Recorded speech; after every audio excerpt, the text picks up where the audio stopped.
What does your depression look like to you? Talking to people that have lived with depression, it's really hard for people that haven't had depression to understand it. And I think most of us with depression would never wish it on anyone. Yet we need to help people understand what it is. So if you're getting something out of these videos, they're not videos, these tapes, they're not tapes. If you're getting something out of these talks, I'm going to ask for something back. I'm going to ask you to share your description of what your depression looks like, feels like, sounds like to you, so that we can help other people really understand what this is. And I've mentioned a few times that mine was a cloud. At first it was a gray cloud on my shoulder, and I felt it left the first time the depression lifted. And with time, and I look back, it was more of a black cloud.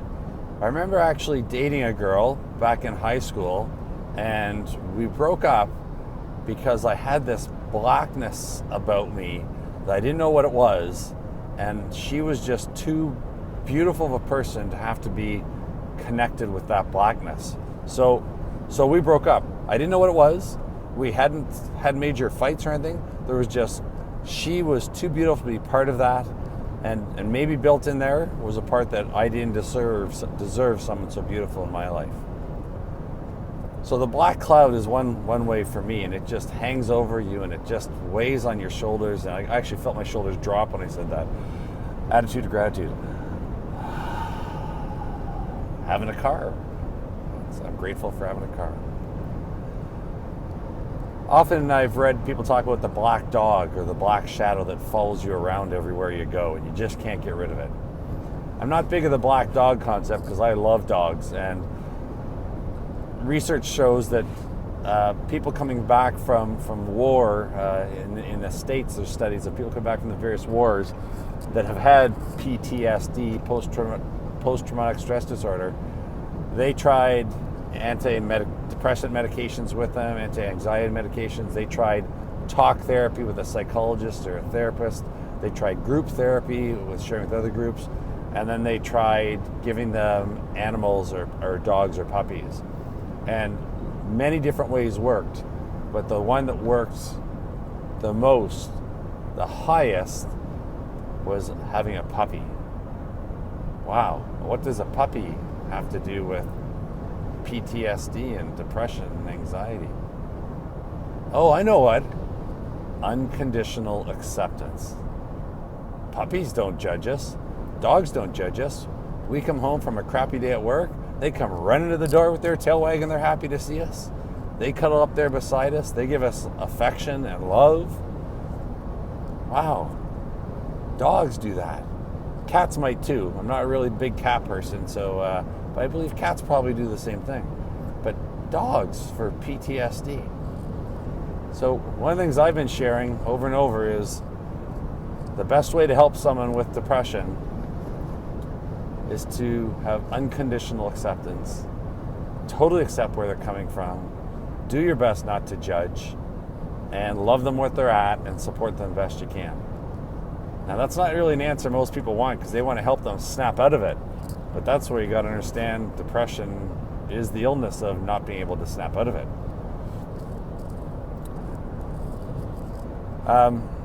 Other descriptions. So the black cloud, the black shadow. I was reading, I think it's J.K. Rowling is how you say her name, the author of the Harry Potter series. She shared that she had depression, and her depression is the Dementors in the book, Harry Potter books and Harry Potter movies. The Dementors. As soon as I heard that, I'm actually getting tingles right now thinking about it again. The black Dementors that suck the life out of people. That is, oh my God, my brain, I can feel tingles I don't have hair. Tingles at the end of my hair, but I don't have hair. The Dementors suck the life out of you. So if that helps other people understand what depression feels like, that you can't get out of it because it sucked the life and energy out of you, maybe that will help. So again, I'm asking people, please share your description of what it's like for you. I was at my son's house this weekend in Ottawa, and his buddy shared that the answer to that for J.K. Rowling's, I don't remember this from Harry Potter, was chocolate. And is that why chocolate works for so many of us? That works on the same neural pathways as those Dementors work on. So, anyway, please share. Please help people understand that it's sick, not weak. It's an illness. And maybe as we move forward, maybe we'll realize maybe it wasn't even an illness.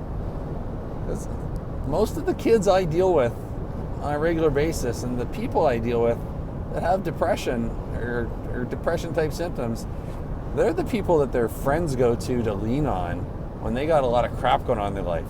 Those people are really good listeners. And what happens is they hear all of those things their friends are going through, and they're a good listener, yet they don't have the skills or training to know how to take that all in, kind of like first responders take so much in. And if we don't teach them how to let it out themselves, maybe people that have this thing we call depression are actually just more sensitive people and more aware and in tune with their environments. And if we can teach them that, when I'm talking to those kids and I say, wow, you have a lot going on in your life and a lot of your friends' stuff, and you're that good listener, and here, I'm going to take that weight of the world off your shoulders and not put it on mine, it's going down there. If we can help people to take that weight of the world off their shoulders, maybe that'll help. My thoughts. That's all for now.